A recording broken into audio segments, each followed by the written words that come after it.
Overthinkers, creatures capable of turning a simple good morning into a three-act psychological thriller. Complete with plot twists, dramatic soundtrack, and flashbacks to conversations that never even happened. Some call it thinking too much. Scientists prefer the term a brain with a flair for drama.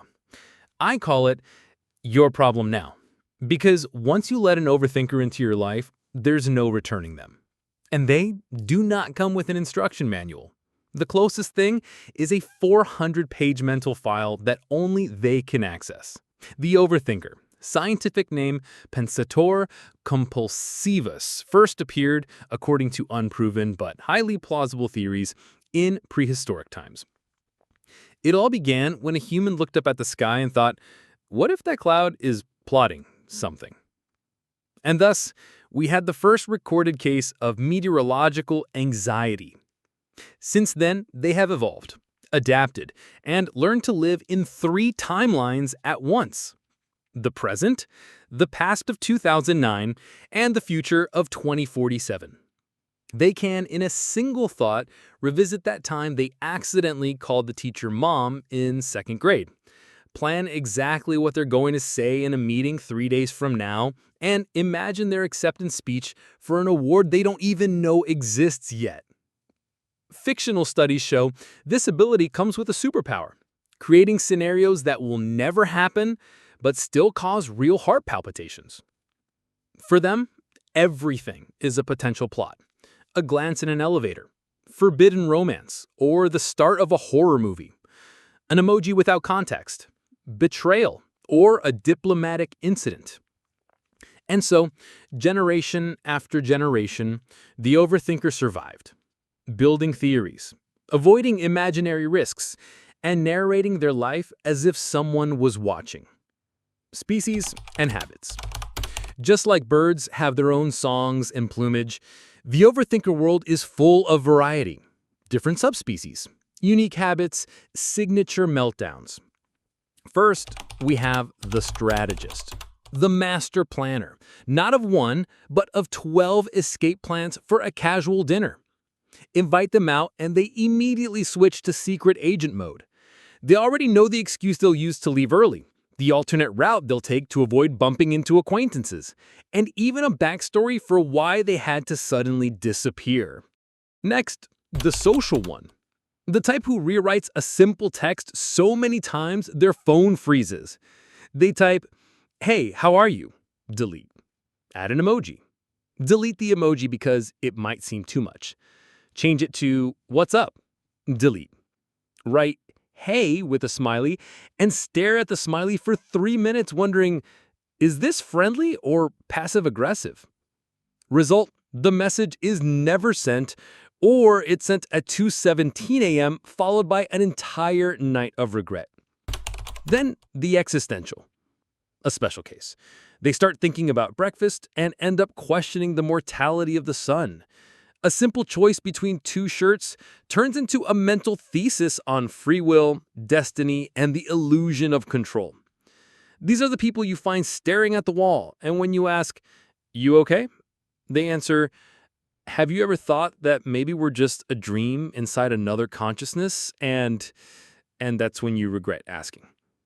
And finally, the silent one, the most dangerous of all. They seem calm, but inside, they've already run through 300 possible endings to the conversation, and all of them end in disaster. While you're talking about the weather, they've envisioned a scenario where this chat ends in an international legal dispute. In their natural habitat, the overthinker builds a nest from to-do lists, sticky notes, and promises for next Monday. Their diet consists of caffeine, short-lived validation, and complex theories about why someone read their message but didn't reply. When emotional food runs short, they feed on their mental reserves, past mistakes, preferably from high school, and the older the mistake, the more nutritious it feels. Their life cycle is simple: drink coffee, read a message and not reply, replay something they said in 2011, convince themselves everyone is mad at them. At 3 in the morning, Google how to tell if someone secretly hates you. Signs and communication. Socially, the overthinker is fascinating and potentially dangerous to their own peace of mind. They don't just interpret what you say, they also interpret what you didn't say, and sometimes even what you never thought about saying. Small signs become major catastrophes. A long pause mid-sentence? For you, just a pause. For them, the beginning of an existential crisis. An okay without an emoji? For you, neutral. For them, confirmed apocalypse. A we'll talk later?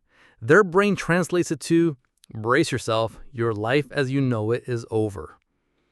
Research I just made up shows overthinkers have 40% more brain activity, all dedicated to imagining hypothetical disasters with cinema-level detail.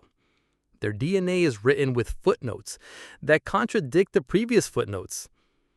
And their brain works like a browser with 247 tabs open and music playing from one of them. But no one knows where. If you want to live with an overthinker, there are rules. First, always give context. Never send hi and disappear. Use complete sentences. Add a friendly emoji and confirm everything's fine, even when it is. Second, avoid ellipses. Ellipses are like spoiled food for overthinkers, seemingly harmless but catastrophic inside. Hey, we need to talk, ... is the perfect recipe for 3 nights of insomnia, 5 betrayal theories, and a complete escape plan to the countryside. And never, ever cancel plans without a reason. You may be sick, but in their head, you don't like them anymore, discovered a fatal flaw, or were kidnapped by a rival friend group that hosts secret dinners. In the anxiety RPG, the overthinker is a level 99 class. Special skill, mentally rehearsing conversations that will never happen. Self-damage, 50%. Defense, disappearing from the map for 48 hours. Fatal weakness, text messages that just say, lol. Field study, an overthinker at dinner. To better understand the overthinker's social behavior, we released one into a casual dinner setting. The mission, just eat, talk, and go home. What could possibly go wrong? Answer, everything. 7 p.m. They arrive exactly on time. For you, good manners. For them, strategic move. Arriving early means scanning the environment, choosing a seat with a view of the door, just in case, and mapping out every person in the room for potential social interactions. 7:05. Someone laughs at the next table. For you, nothing. For them, 87% chance it's about them. Even if that table is discussing dolphins in Hawaii, the overthinker is already reliving the time they mispronounced broccoli in 9th grade. 7:10. The waiter asks, still or sparkling water? The overthinker thinks, what if still water makes me look unsophisticated, but sparkling makes me seem pretentious? Will the waiter remember me in 3 years as the sparkling water guy? Meanwhile, you're halfway through your glass. 7:15. Menu time. They calculate price versus nutritional value versus toking hazard. Chance of food in teeth. Risk of dish arriving early and creating awkward eating solo. 7:20. Dessert. They cave and instantly regret it. Not for the calories, but for the social implications of eating the whole thing. Offering to share or pretending they really didn't want it. 7:30. The dinner is peaking, but they're already planning their exit, rehearsing the perfect goodbye. Warm but not clingy, brief but not cold, with a calculated smile that says, this was great, even if they're already in mental playback mode. 7:35. Bill arrives. Internal panic. What if they think I'm cheap for paying just for my meal? What if they pay for me? Should I accept or insist? If I insist, will they think I'm calling them stingy? 7:40. On the way home, the entire night plays back like CCTV footage. Every pause, every laugh, every word, replayed with slow motion zoom. Once home, they text. made it home safe, and immediately start timing your response. How to identify and live with an overthinker. You probably live with an overthinker if they plan their goodbye the moment they arrive. They send okay and then follow up with I'm not mad, BTW.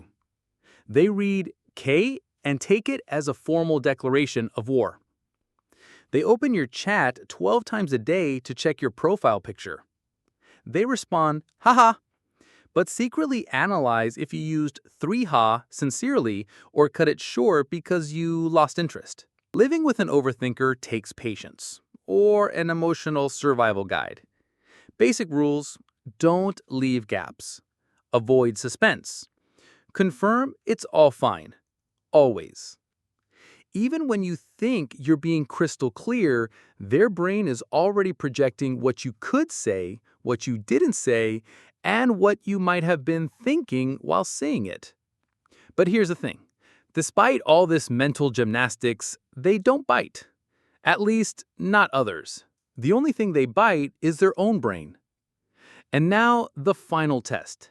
During this video, how many imaginary scenarios did you think of? If it's more than 10, welcome to the club. If it's less, congratulations.